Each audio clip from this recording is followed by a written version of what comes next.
Ahok usai dipenjarakan, lebih baik mati di rumah sampai mau pindah negara. Pada tanggal 4 November 2016, terjadi peristiwa yang dikenal dengan sebutan 411 di Kepulauan Seribu DKI Jakarta yang melibatkan Basuki Cahayapurnama alias Ahok yang saat itu menjabat sebagai Gubernur DKI Jakarta. Peristiwa ini dipicu oleh pernyataan Ahok yang dianggap menista agama yang kemudian memicu reaksi dari berbagai organisasi masyarakat. Dalam sebuah perbincangan di kanal YouTube miliknya yang berjudul Mak Natal, Ahok kembali menceritakan peristiwa tersebut. Namun, dia tidak menjelaskan semuanya secara rinci, hanya menyebutkan beberapa hal penting setelah kejadian tersebut. Pada saat peristiwa 411, Ahok memilih untuk bertahan di dalam rumahnya. Mungkin hal ini berkaitan dengan kekhawatirannya atas potensi aksi massa yang marak pada waktu itu. Kehadiran ribuan orang yang marah dan protes terhadap pernyataan membuat situasi menjadi sangat tegang dan berbahaya. Setelah itu, Ahok menghadapi permasalahan hukum akibat pernyataannya tersebut dan dijerat sebagai tersangka kasus penistaan agama. Proses hukum berlanjut dan akhirnya dia dijatuhi hukuman penjara karena terbukti melakukan penistaan agama. Dalam periode penjara,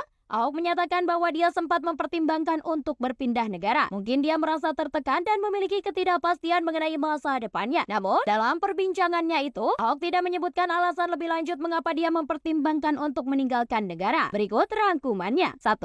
Ahok merasa lebih baik mati di rumah. 4 tahun silam, Ahok dan keluarganya masih tinggal di rumahnya meskipun keadaan semakin tidak stabil karena pernyataannya yang kontroversial dan menimbulkan protes dari berbagai organisasi masyarakat. Meskipun dia tidur nyenyak, Ahok menyadari bahwa situasinya sangat berbahaya dan massa dapat menggeruduk ke rumahnya kapan saja. Dalam kondisi yang mencekam tersebut, aparat kepolisian menawarkan kepada Ahok untuk mengungsi di sebuah pulau tak berpenghuni sebagai langkah pencegahan dan perlindungan. Namun, Ahok menolak permintaan tersebut dengan alasan bahwa dia lebih baik tinggal bersama keluarga dan bersiap menghadapi situasi apapun yang terjadi. Ahok mengungkapkan bahwa polisi mengatakan rumahnya bisa saja diserbu oleh massa. Namun dia menantang aparat untuk bertugas menjaga rumahnya dan berjanji untuk bertahan bersama keluarganya. Dia menyatakan bahwa lebih baik mati di rumah bersama keluarga daripada mengungsi dan meninggalkan mereka dalam situasi yang genting. Dalam pernyataannya di kanal YouTube-nya, Ahok mengungkapkan tentang keberanian dan keputusannya untuk tetap tinggal di rumahnya dalam menghadapi situasi yang sulit dan tidak menentu saat itu. Keputusan ini menunjukkan sikap teguh dan tekadnya untuk menghadapi tantangan dengan berani dan bersama keluarganya. 2.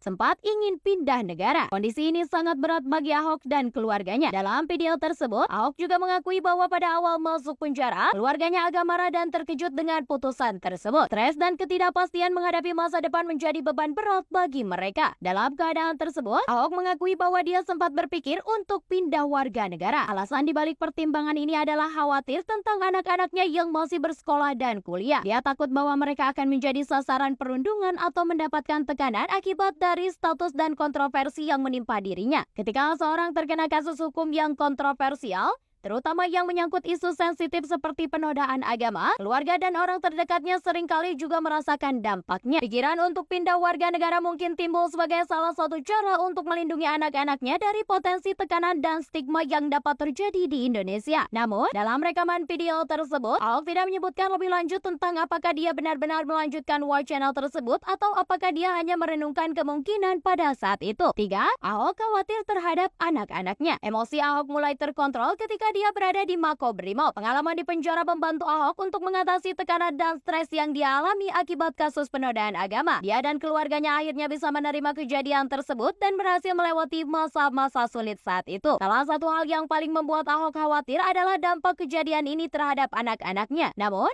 secara mengejutkan, kekhawatiran Ahok tidak terwujud. Anak-anaknya mendapatkan dukungan dan perlakuan yang baik di sekolah maupun di tempat kuliah mereka. Di tempat kuliah dan di sekolah, para guru dan staf memberikan dukungan kepada anak-anak Ahok. Mereka memperlakukan anak-anak Ahok dengan baik tanpa adanya perlakuan diskriminatif atau perundungan. Hal ini memberikan kelegaan bagi Ahok dan keluarganya karena mereka awalnya khawatir anak-anak mereka akan jadi sasaran tekanan atau stigmatisme akibat kasus yang melibatkan ayah mereka. Dukungan yang diberikan oleh lingkungan sekolah dan perguruan tinggi di mana anak-anak Ahok bersekolah dan kuliah menjadi penting dalam membantu keluarga Ahok melewati masa-masa sulit tersebut. Hal ini menunjukkan adanya empati dan pemahaman dari masyarakat di sekitar mereka terhadap situasi yang mereka hadapi. Setelah itu, aksi cenderung kondusif. Namun kerusuhan mulai terjadi pada pukul 18.14 waktu Indonesia Barat ketika massa berusaha menerobos brigade polisi. Usai aksi berlangsung, proses hukum tetap dijalani oleh Ahok. Akhirnya, ia dinyatakan bersalah pada sidang Padang tanggal 9 Mei 2017. Ahok pun menjalani penahanan selama 20 bulan di Makobrimob, Kepala 2 Depok dan bebas pada Januari 2019 silam.